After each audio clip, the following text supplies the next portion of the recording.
Race car, race car, race car. Okay, back in the day in the 2010s, everybody loved making a show car, but making them look like the race cars, it was like the ship. Canards, you had to have them. What do they do? No one really knew, but once they saw them on race cars, people had to have them. P.S. If you have canards or dive plates, remember, the wide portion goes first on it. It shouldn't go out past the outermost point of the car, okay? This is like a thing. Anyway, I'm Alex. Alex at Fine Instagram, and as we jump into modifying overpriced 90 JDM cars, Mazda Miatas that used to be $600, and VR4s still sneaking under the bro tax radar, I really want one. If you guys have one for sale, let us know. There's a platform that has secretly been around breaking people's necks without really knowing it. A car that's been a show car, but its blood was born in racing tracks, okay? And compressing spines, because why do you need any level of comfort when you have a race car? Ladies and gentlemen, today we're gonna be talking about you wanting to own one of the best things to come out of Britain, short of Top Gear itself. We're talking about you wanting to own a Lotus Exige.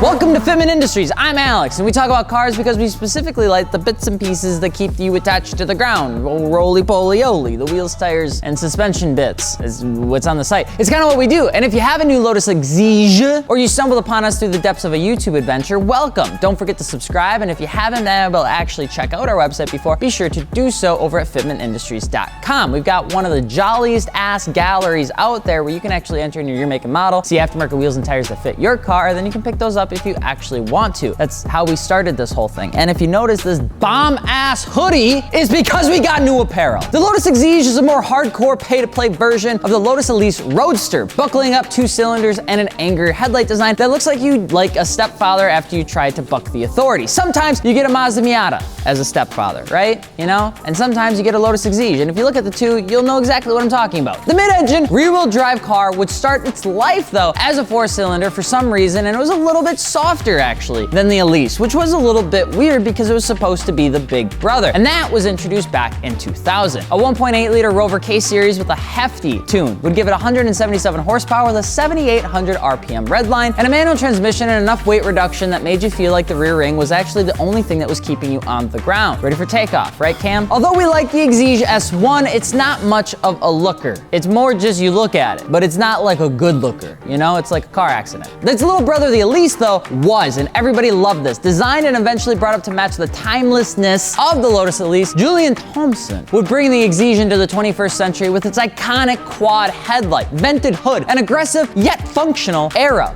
Julian T, he's our boy, and he's a gosh darn good designer. If you like the new Jags, you can thank that man. The Series 2 would be introduced in 2004 and look like a 2010 because they did such a good job with the design and kicked the power up to 190 horsepower with a fiberglass roof and the equivalent additional downforce of 100 pounds at 100 miles an hour versus the 13 pounds out of the Elise with the same aero. They were really focusing on this aero. It was a technological feat that gave Lotus some street cred both on the track and off. But in 2005, Lotus announced that they'd make it a little bit more bonkers if you had the wallet for it. Made a supercharged variant that just makes me warm, all right? And we'll give you 243 horsepower. It's available in yellow or black, and they had a 0 to 60 time of 3.9 seconds, which really didn't matter because the best thing about it was the fact that it made you feel like you were on a racetrack all the time. The power didn't matter as much as the downforce. Lack of overall weight and the wheelbase that Lotus managed to kind of stuff into this tiny platform made this thing an absolute monster. It's the reason that names like Hennessy would look at these cars as their test beds to the monsters that would inevitably break world records. And Lotus was a small enough brand that as they introduced new series, they'd introduce an onslaught of like limited trim options, like just a couple 2-tree every once in a while, and because in good old Britain fashion, they just kind of sort of did that all the time. So when you try to figure out which one you want, it's very, very, very, very, very hard, okay? They had the S240, the S260, the GT3 prototype, the Angelo Lanzan, the Exige GT3, the Union Jack, the Exige Stealth, the RGB Special Edition, the Matte Black Final Edition, and the 260 Final Edition. edition. And that was just for North America. We finally got something for ourselves, which is great, but when you go out there and you start to look at different models, if you really do have a wide array of options, you're gonna see a lot of different trim options. The Exige 3 would be where the Exige model mark is at nowadays. Introduced back in 2011, the supercharged V6 from the Evora S would make it into this now mini Corvette front end, Lotus rear end, and Lotus mid parts, bits and pieces, but ultimately still confused pretty much everyone under the sun as to what the car actually is. They were uncommon enough where people couldn't really put their finger on it when it was driving by their house. The car got longer to fit the engine, would be bumped up to 2,600 pounds, and still hit a 3.80 to 60 with enough track to get you around any corner without much fuss. It was a good car, and they are great cars. And skipping the 9,000 trims the company made, the Series 3 fit the bill for a lot of sport races, which is inherently where these cars ought to be, both professional and amateur, that wanted a platform that was above your Miata, potentially on par or surpassing the Porsche Boxer,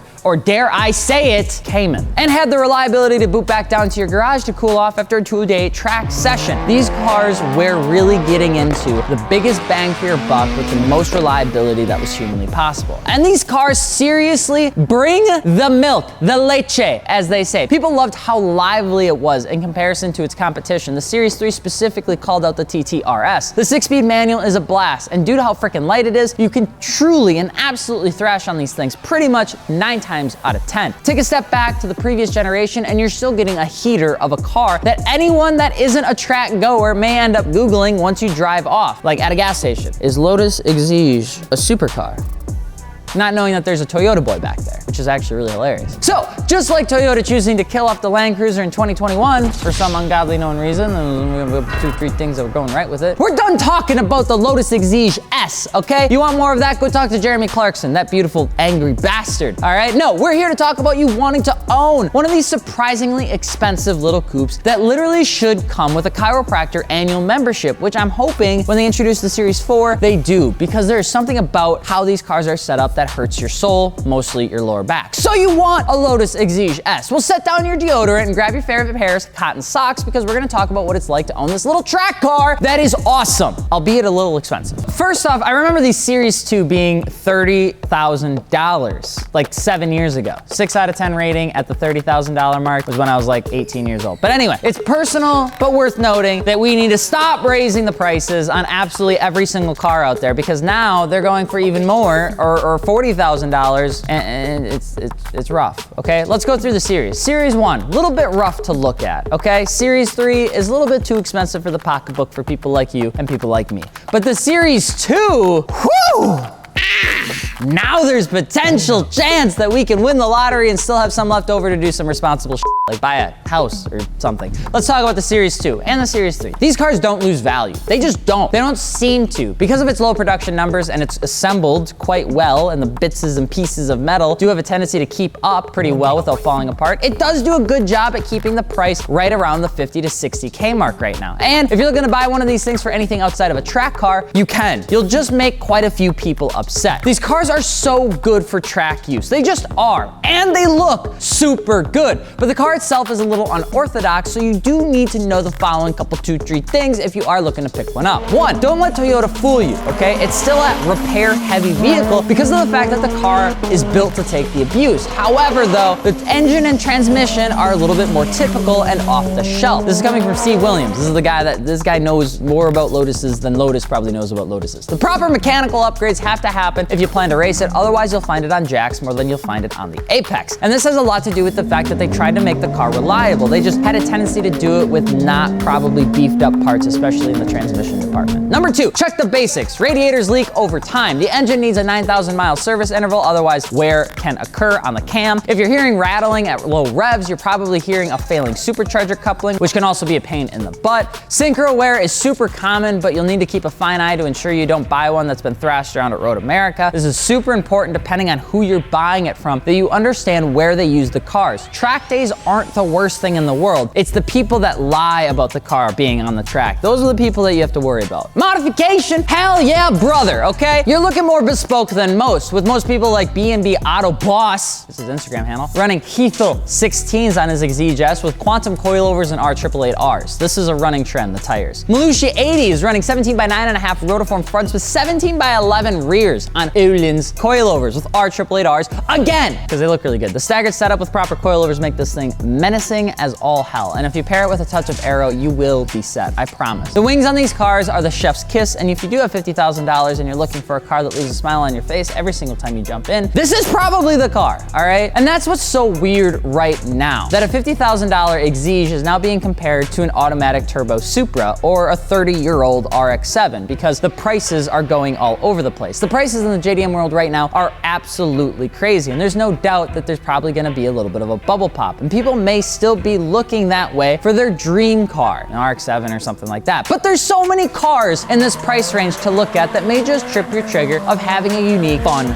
car. And the Lotus Exige S is one of those cars that just never really hit the limelight. But what do you think? Do you like them? Do you hate them? Never knew them? Let us know below. An orange Exige S sits in a very warm place in my heart, and I want one. And I still had an Elise poster in my room when I was a kid. It was the actual prototype version that had the convertible. It was purple and gray. If anybody is like 27 years old watching this, you know exactly what I'm talking about. If you are looking for aftermarket wheels, tires, or suspension, though, be sure to hit us up over at fitmentindustries.com. I'm Alex from Fitment Industries, and we will see you later. Peace.